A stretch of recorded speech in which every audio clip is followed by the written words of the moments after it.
Hallo en baie welkom. Ons kyk vandag na 'n interessante bron. Dis 'n digbundel van Karel Nel, 2020 Visie, gedigte van 2020.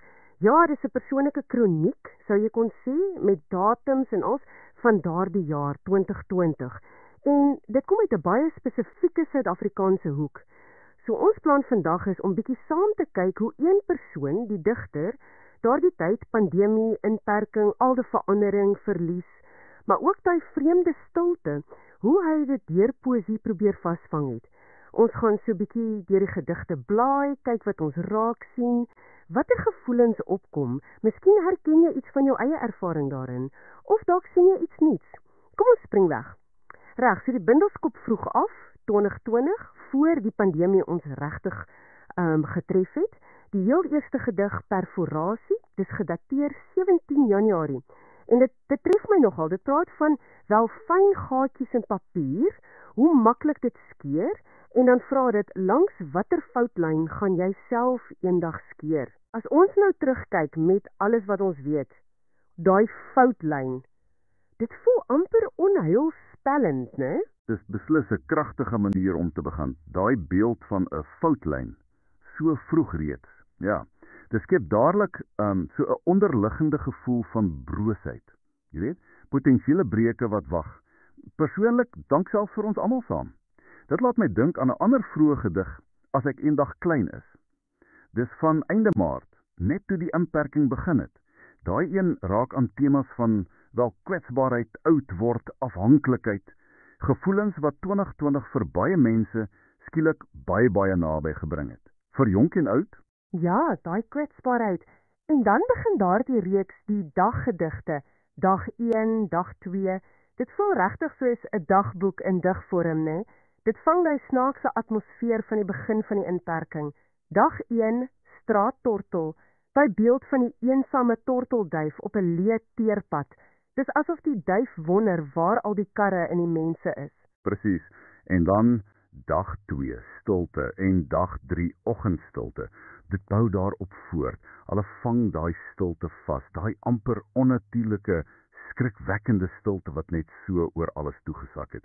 Die reëls, geen beskawing meer nie, net die voëls en die see. Wow, dit sê so baie. Daai stilte was vir baie mense, dink ek, een van die mees onvergeetlike dinge. Soms ontstellend ook. Jy moes anders luister op 'n manier. Absoluut. Ek onthou dit. Asof die wêreld net stop, sy asem ophou. Maar wat ek interessant vind, is hoe die digter wys iets ander broei in daai stilte. Dag 4, skepingskrag.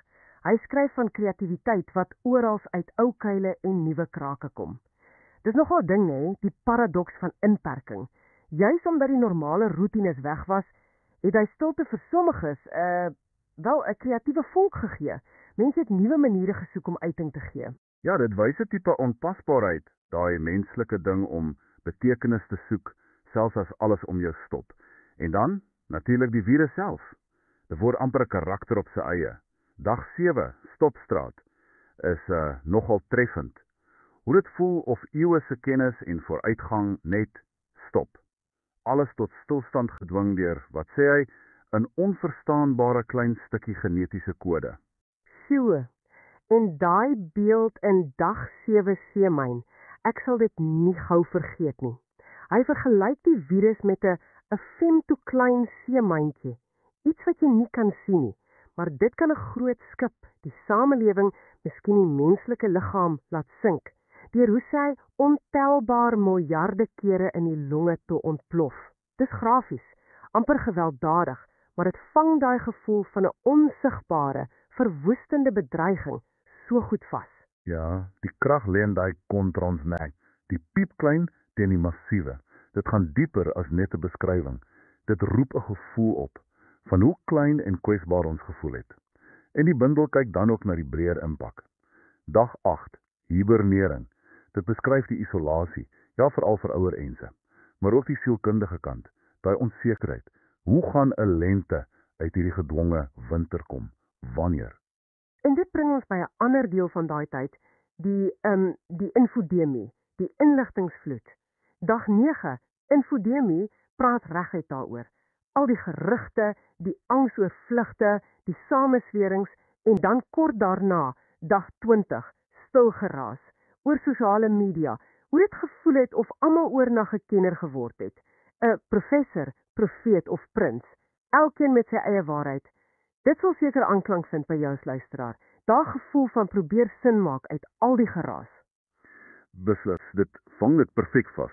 Fisiese stilte buite, maar oorverdowende lawaai online. Maar die impak was nie net daar buite of digitaal nie. Dis ook die persoonlike. Karel Nel wys dit ook. Dag 15, ingreep. Daai gedig is nogal rou. Hy beskryf hoe die verwoede genetiese kode sy eie gesin tydelik laat oopkraak. Sy kinders moes weens regulasies na 'n lodge gaan. Dit bring daai abstrakte reëls, die onsigbare virus, reg tot in die huis, op 'n baie pynlike manier. Hoe die groot dinge die klein wêreld van familie direk tref. Ja, dis daai persoonlike stories wat soveel krag het. En deur dit alles, daai vraag oor die toekoms. Dit loop soos 'n draad deur die bundel. Dis amper asof die hede so deurmekaar was, dat die toekoms die enigste ding was om na te kyk, maar dit was mistig. Dag 10, halfpad. Dit speel met daai idee dat 2020 'n soort lyn in die sand was, dat dit ons lewens verdeel het in voor-coronatyd en die jare daarna. Ek dink baie mense het so gevoel, nê? Nee. Ja, en daai onsekerheid bly. Dag 21, die nuwe normaal. Dis die vraag wat almal gevra het, né? Gaan alles anders wees? Gaan ons terug verlang? En dan die amper wel rouvrees in dag 32. Watter môre? Die angs vir 'n onbekende nuwe wêreld. Hierdie gedigte gee stem aan daai kollektiewe gevoel van op dun ysloop, nie weet wat volgende kom nie. Maar is nie als net swaar en donker nie daarin, daar's ook 'n bietjie humor. Miskien het ons dit juis nodig gehad in daai tyd. Ek dink aan dag 29, presidentsmasker. Daai oomblik toe president Ramaphosa op TV so gesukkel het met sy masker, en die hele land het vir 'n oomblik saam gelag. Die gedig noem dit 'n grappie van die mondkappie. Net 'n klein oomblik van gedeelde menslikheid, ons almal se lompheid. Daar ligter oomblikke is belangrik, maar Nel deins beslis nie terug vir die donkerder kante nie. Die sosiale en politieke spanning wat ook aan die broei was. Dag 22, anargie. Dit tap in op 'n diep vrees vir sosiale verval. Die idee dat as die basiese dinge wegval, dan kom die naakte menswees deur honger en vrees na vore. Dit spreek tot daai onderliggende angs oor stabiliteit. Vir die krisis. Hy praat van 'n gevoel van déjà vu, asof ons die patroon ken. Dis neerdrukkend. En dit bring ons by gedigte wat nog meer direk polities is.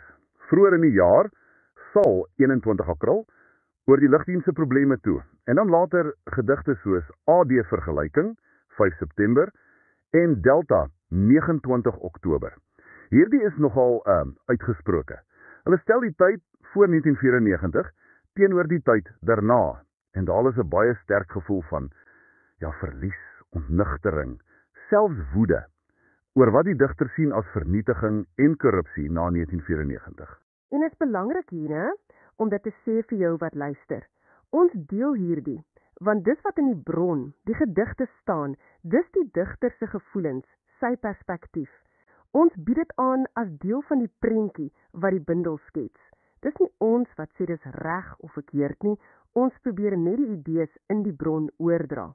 Presies, dit vang 'n spesifieke sentiment vas, een wat deel was en steeds is van die gesprek vir sommige mense in Suid-Afrika. Die gedigte word amper 'n houer vir die moeilike, soms botsende emosies en kritiek, die rouheid daarvan.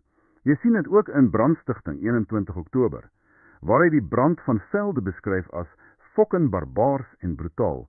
Dis direk, ongefiltreerd, dit hou nie terug nie.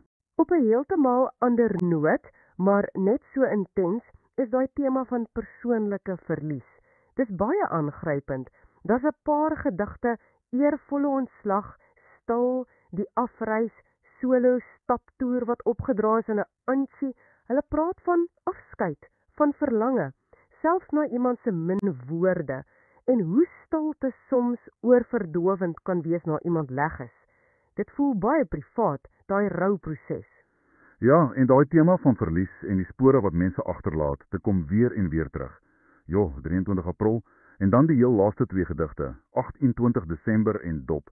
albei op Oujaarsdag 2020. Hulle dink na oor spore wat verdwyn, maar ook oor die impak wat 'n lewe gehad het wat bly. Dit gee so 'n diep persoonlike, elegiese, amper melancholiese kleur aan die bundel. Dit lei so die groot wêreldgebeure van 2020, verweef as met individuele intieme reise. Dit laat 'n mens dink aan jou eie mense wat jy dalk verloor het. Dis waar. En te midde van al die swaarheid, die politiek, die rou, vang nog ook oomblikke van eenvoudige mooiheid vas. Dis amper asof hy ons herinner om nie te vergeet om op te kyk nie. Geskenkies, 3 April, waardeer jy opregtheid van klein gebare. Dag 24, Hemeldoek, skilder die sonsopkoms oor Stilbaai. Pragtig, die ooste kant kwistig met geel, oranje, rooi geverf. En Bietoblom, 30 Augustus. Daarin is soveel vreugde oor die veldblomme. Hy beskryf hulle as brokkies goud of spatsel son. Dis aansteeklik. Hierdie gedigte is soos klein ankers. Hulle herinner ons, en seker die digter self ook, dat selfs in die donker tye daar steeds plek is vir mooi, vir die natuur. Dit bied 'n soort balans, 'n teenvoeter vir al die swaar. En dan, onder dit alles, daai groter vraag, die eksistensiële goed wat opgekom het. Kaart lees 25 April, dit worstel met daai gevoel van rigtingloosheid. Hoe weet mens waar in Noord op 'n bewolkte dag? Is 'n goeie vraag, né? Nee? Figuurlik ook. Absoluut.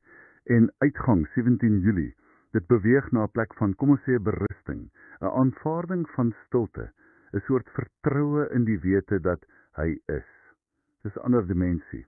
En dan is daar natuurlik daai baie ambisieuze Matrix gedig Kosmos, oor 2 bladsye. Dis kompleks. Dit probeer die groter prentjie kry, van die heelal tot die siel. Dit nooi jou as leser, en nou as luisteraar, uit om bietjie stil te staan, te dink oor jou eie plek in die groot geheel. So, ja, dit was ons reis deur Karel Nel se 2020 visie. Een mens se manier om sin te maak van en woorde te gee aan daardie intense jaar 2020. Ons het die stilte gevoel, die virus amper as 'n karakter gesien, die spanning aangeraak, die persoonlike verlies gehoor. Dit wys vir my hoe poësie kan werk, soos 'n seismograaf wat die trillings van 'n tyd opvang, persoonlik en kollektief. Wat staan vir jou uit na ons gesprek, die kern daarvan? Wel, vir my is dit juis daai vervlegting, die persoonlike en die publieke. Jy kan dit nie skei nie. Die groot gebeure wat die wêreld verander het, word deur gans ervaar en verwerk deur een mens se lewe. Sy vrese, sy hoop, sy waarnemings, sy verhoudings, sy verliese. En dit gee 'n ongelooflike ryk, diep menslike blik op daai tyd. Anders onthou ons dit dalk net as syfers, statistieke, nuusopskrifte. Die poësie gee dit 'n stem, 'n tekstuur, 'n gevoel wat syfers net nie kan nie. Mooi gestel. En net om af te sluit, die bundel eindig 31 Desember 2020. Maar kom ons gaan vir 'n oomblik terug na daai heel eerste gedig, Perforasie, en daai foutlyne waarlangs ons kan skeer. Die gedagte waarmee ek jou wil los, is hierdie. Watter van daardie foutlyne of spanninge wat 2020 so oopgevlek het, persoonlik, sosiaal, polities, watter daarvan voel jy werk steeds deur vandag nog? Watter persoonlike perforasies of skere het jy dalk self in daai tyd ervaar wat jou bybly, wat jou pad vorentoe beïnvloed het? Dis iets om oor na te dink, lank nadat 2020 verby is.